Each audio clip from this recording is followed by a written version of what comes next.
If you're wondering, am I lifting enough weight to actually see progress?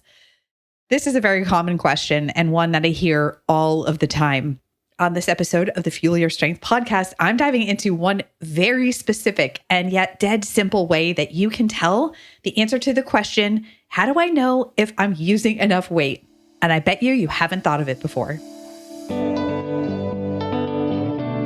If you're an athletic 40-something woman who loves lifting weights, challenging yourself, and doing hard shit, the Fuel Your Strength podcast is for you. You'll learn how to eat, train, and recover smarter so you build strength and muscle, have more energy, and perform better in and out of the gym. I'm strength nutrition strategist and weightlifting coach, Steph Gaudreau. The Fuel Your Strength podcast dives into evidence-based strategies for nutrition, training, and recovery, and why, once you're approaching your 40s and beyond, you need to do things a little differently than you did in your 20s. We're here to challenge the limiting industry narratives about what women can and should do in training and beyond. If that sounds good, hit subscribe on your favorite podcast app and let's go. What's going on, my friend? Thank you so much for being with me today on the Fuel Your Strength podcast. I'm really excited to talk about this topic of how do I know if I'm lifting enough weight? The very specific thing I'm going to talk about today is not one that a lot of people consider. And when I first shared this on my Instagram stories, I got a bunch of responses from people. So I knew that I wanted to have this as a podcast episode so we could dive into it a little bit more. And if you're enjoying episodes of this podcast, maybe you'll consider hitting the subscribe button. It means that new episodes will automatically be uploaded to wherever you listen to podcasts, and it really does help the show. Okay, so let's dive into some backstory. Of course, as a strength coach, and now I've been working with people for many years on lifting, one of the most common questions I hear relates to, am I lifting enough weight? Should I lift heavier? How do I know that I'm using enough weight in the exercises that I'm doing? It's extremely common. And even when I'm on social media and I see videos from other creators and they're talking about things like, do this simple workout series, one of the most common questions in the comments is, what weight should I be using for that? So this is obviously on people's minds, wanting to know if the weight that you're using for resistance training or strength training or trying to build muscle, which we call hypertrophy, whether those weights are heavy enough. Now, I've done an episode in the past on rate of perceived exertion and reps in reserve, and that falls under the category of one of the ways that we auto-regulate our training. And it's even how my Strong with Steph lifters learn how to adjust their own lifting. It's baked right into the program. There is one other way that I haven't talked a lot about. And as I said, I posted this on stories and it got a ton of response. So if you want to know, how do I know if I'm using enough weight? My answer is to check your face. Check your face. What is your face doing during your working sets? And this is a serious answer. It probably sounds a little bit goofy, but if you're casually smiling or kind of just chilling through your work sets, this is probably a pretty good indication there's not much going on your face. You look pretty calm, you feel pretty calm and relaxed, that you could probably go up in weight even by a little bit. So we know, we've talked about on this podcast before, that the last 2 to 3 reps of your working sets, generally speaking, should feel pretty tough, should feel pretty challenging. And if you pay attention or you video yourself, which is what I recommend, it's probably going to show on your face if you've chosen a weight that is actually challenging. So we're going to break it down a little bit here, but suffice to say, I also get questions about, should I lift lighter weights? Should I lift heavier weights? And that's a whole other discussion that we're going to have fairly soon on this podcast. So it's interesting, this concept of how much your face is scrunching or what your face is doing during your work sets, if they're hard enough, has actually been scientifically studied. Now, I did a quick sweep of the literature and found a couple of studies from roughly the last 10 years. One of them was more related to cycling, so sitting on an actual stationary bike. And then the other one was related to resistance training. So let's take a look at these and see what we see. Now, there could be other studies out there that I didn't get because I wasn't looking prior to 2014. And of course, these studies aren't perfect. So we'll get to that as well.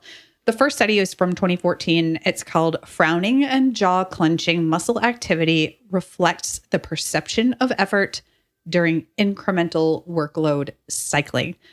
Essentially, what they looked at was whether your facial muscle activation reflects how hard the effort feels and also what's going on with the leg muscles during this particular cycling work. They looked at the activity of a couple of muscles of the face.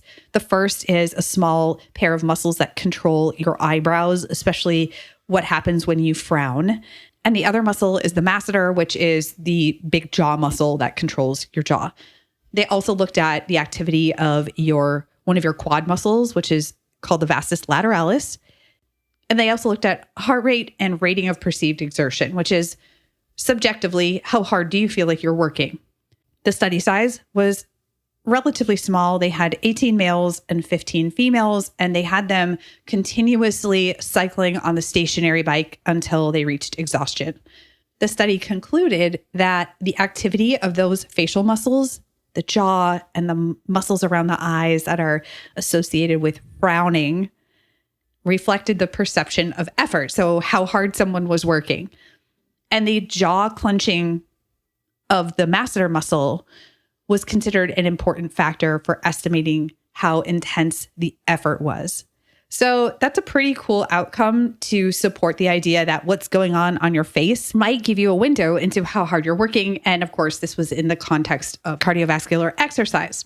The second study from 2018 is called Identification of Muscle Fatigue by Tracking Facial Expressions. And by the way, I'll put the PubMed ID numbers for these studies in the show notes so you can take a look if you'd like.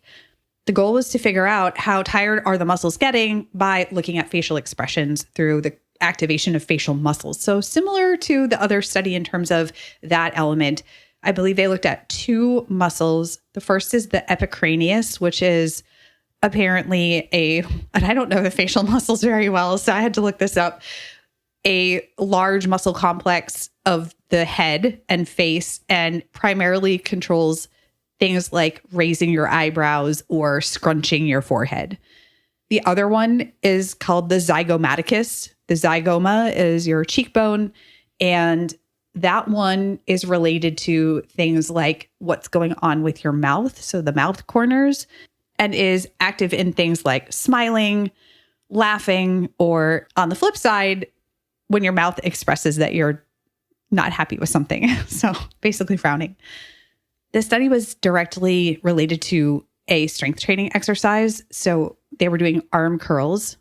There were 11 male participants, and they did arm curls at 2 percentages of effort or 1 rep max. So they had them do 50% of 1 rep max.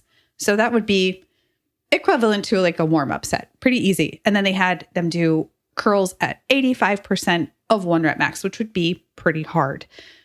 They looked at what happened to the facial muscles during this exercise and looked at, was there a correlation or connection between what happened with the facial expressions and how intense the exercises were and also how fatiguing they were. So they looked at what happened at the first rep and also the last repetition, which was when the person was completely fatigued and essentially couldn't lift anymore. And they also had people who were scoring these people lifting and looking at what was going on subjectively with the person's face. Were they seeing a change in the face and so on and so forth? So apparently they gave them a score from 0 to 5 based on what was going on at the mouth. A couple of the results. So they found that between the first and the last rep of both this 50% of 1 rep max and also the harder effort at 85%, there was a difference in the facial muscle activation. They also found that in the 50% and 85% of 1 rep max tests, that there was more activation at the first rep for the heavier weight. But there were some other interesting results as well. And Overall, the conclusion of this study is that changes in what's happening on the face might be directly correlated with different resistance exercise intensities and also how close to fatigue or how fatiguing that particular set is. So obviously some limitations here. These are pretty small studies, right? One study was looking at more cardio-based exercise and the other was looking at resistance training. And even then, it's only one exercise tested in resistance training, which was that essentially bicep curl. Now there is a picture in the study of an example of the facial expression that one of these study members was making. And basically his eyes are squinted closed and his mouth is kind of pulled into a tight grimace. It almost looks like a smile, but you can tell just the way he's scrunching his face that this would look like a high effort set. And I completely know what that feels like, because I've done it myself and I included some pictures and stuff in the post that I put up that got so much response. So suffice to say, can we draw really strong conclusions off of a couple of studies? Maybe not, but it's interesting to notice how does that even line up with what your face is doing during harder efforts. It doesn't necessarily mean the weight itself is super heavy, but that the effort based on the number of reps you're doing and whatever the exercise is quite hard. But maybe when we bring these different things together, for example, on a scale of 1 to 10 for exertion, rate of perceived exertion, how hard did that feel? I can ask myself at the end of that set, on a scale of 1 to 10, how hard did that feel? I could use that along with what was going on my face. Was I so relaxed and cool as a cucumber, or was I starting to make some facial expressions because it was getting hard? I could also ask myself, how many reps in reserve did I have? And if you want to dive into these a little bit more, go back and listen to the podcast episode that I did on this topic. But really quickly, essentially, that's asking yourself, how many more reps do I think I had left in the tank? How many more reps do I feel like I had left I could do? How many more could I do?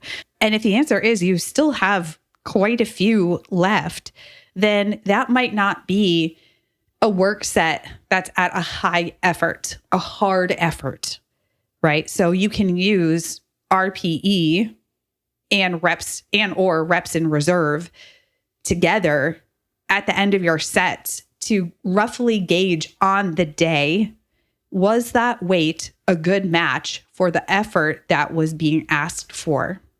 Now, of course, if you're doing warm-up sets, that's different. If you're doing a specific warm-up for a 3x5 set of squats, and along the way, you're doing lighter weights to build up, which you should do, you're probably not going to see a ton happening on your face because those are very specifically meant to ramp up your effort till you get to your working sets. Before we dive in, if you listen to this episode and you're like, okay, I am ready to get to work. I want to take my strength, muscle, energy, and performance and take it up a notch. I want to take it to that next level. I want to feel like a badass, but at the same time, do it in a way that works with my physiology as an athletic woman over 40 with coaching and community support. Then go ahead and check out Strength Nutrition Unlocked. This is my group program. We're going to lay out the framework for you and guide you as you implement and really customize it to all the things that you're doing, your preferences, your likes, and the places you want to go with it. Then go ahead and get on board. You can start your process by submitting an application at stephgaudreau.com/apply. We would love to hear from you and see you inside the program. Another way you can tell, and we didn't go into this on the autoregulation podcast, but another way you can tell if you're kind of in the right ballpark with your working sets is that you'll notice that the reps will start to slow down as you get to the end of the set. Like those last 1 to 2, maybe 3 reps will start to change in terms of the speed of the bar.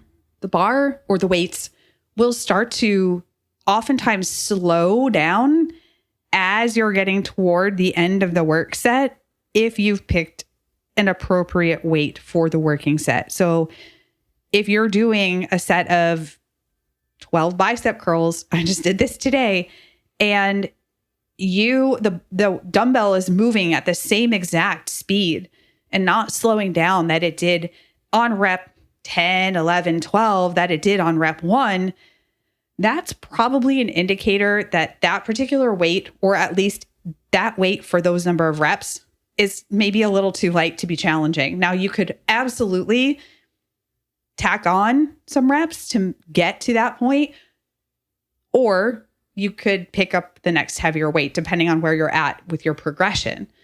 So speed of the bar or speed of the dumbbells can also be another indicator. So I don't want to say that what's going on your face is the only way to tell, but I do think that if you take two or more of these things together and you see where they overlap, for example, how many reps do I feel like I had left in the tank?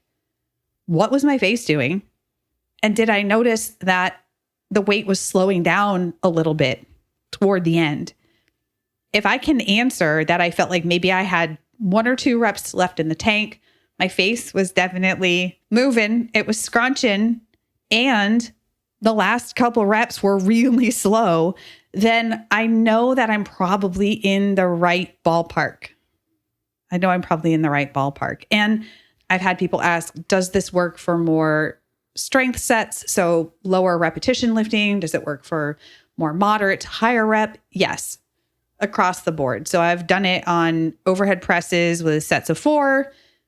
I had rows that were sets of 12. I had hammer curls that were sets of 12. I've done seated rows that were sets of 8.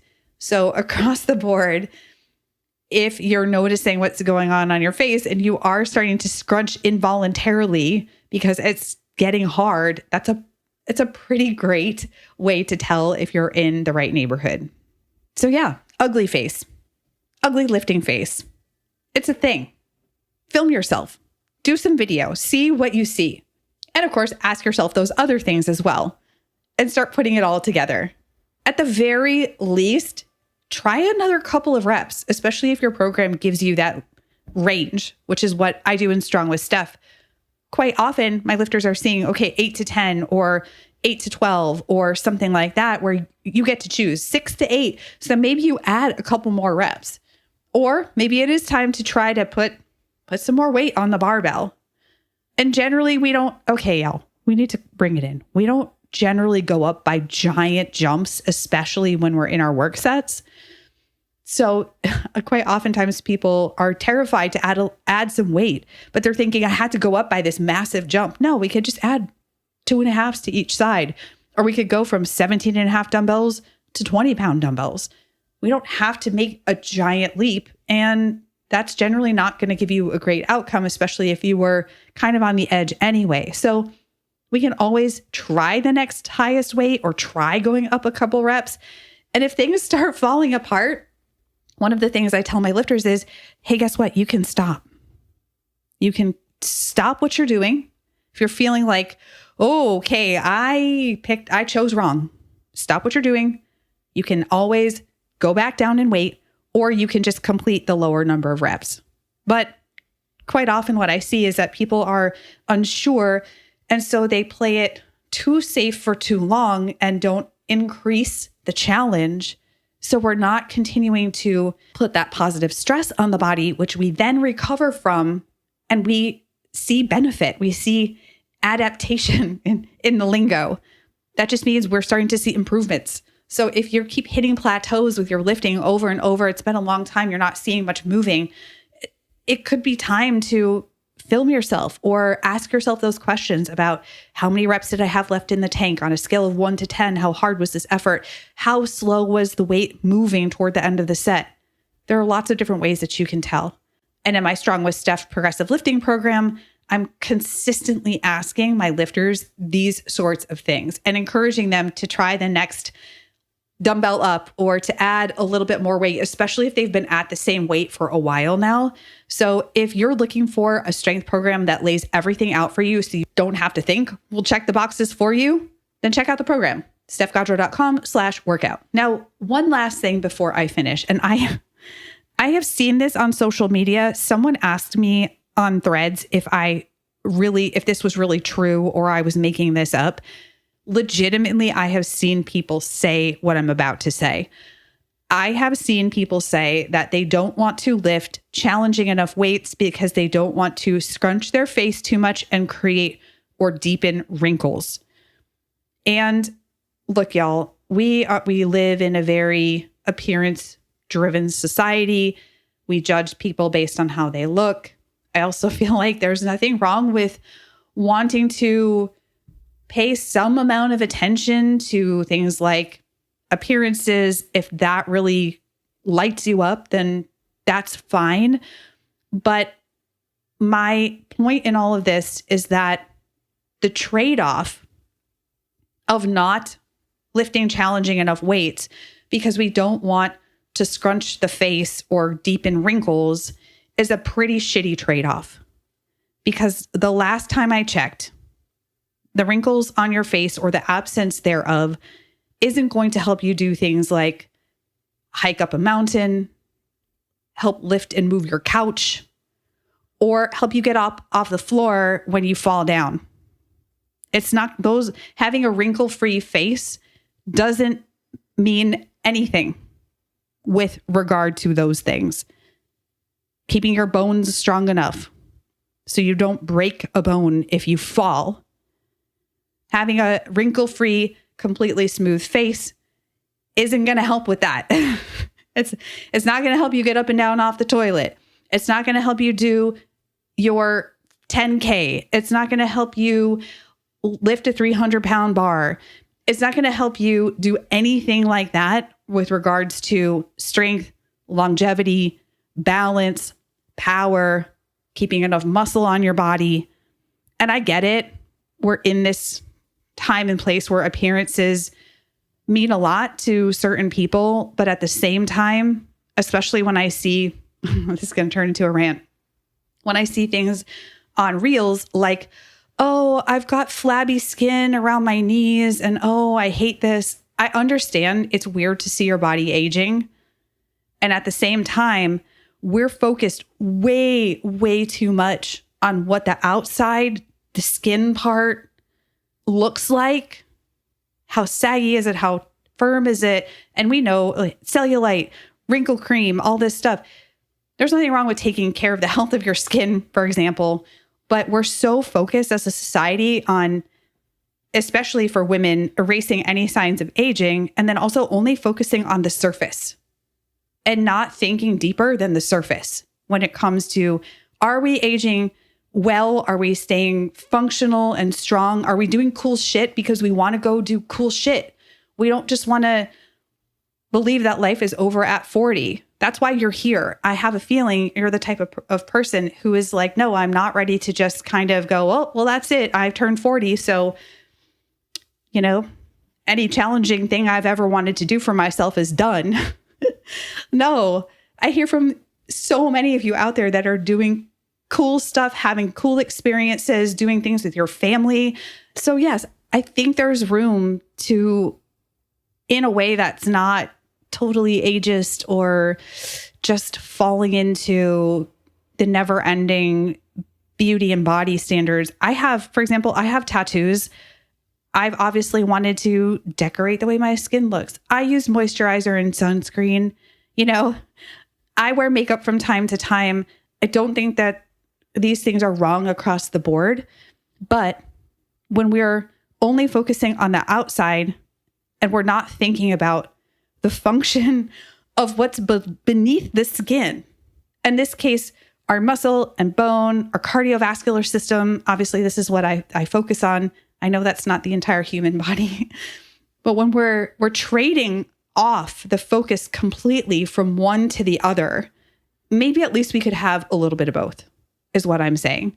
And I'm really disappointed to see content creators and other people online, for example, who are so hyper focused on pushing people into this idea that it's shameful of how you look and you should really be focusing on erasing any sign of aging and all of these things. So at least maybe we could promote some of the other things too.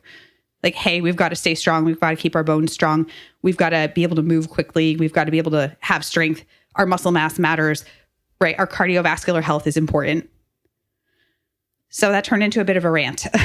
But suffice to say, we went places on this episode. I hope that this is giving you something to check out for gauging your effort. So remember, we talked about a lot of different things, but specifically dived into some of the literature on gauging your effort by what's going on your face. I hope that this helps. I'm super curious what you thought. So definitely reach out and let me know. I've had so many people send me their quote unquote ugly lifting pictures, and I think it's great.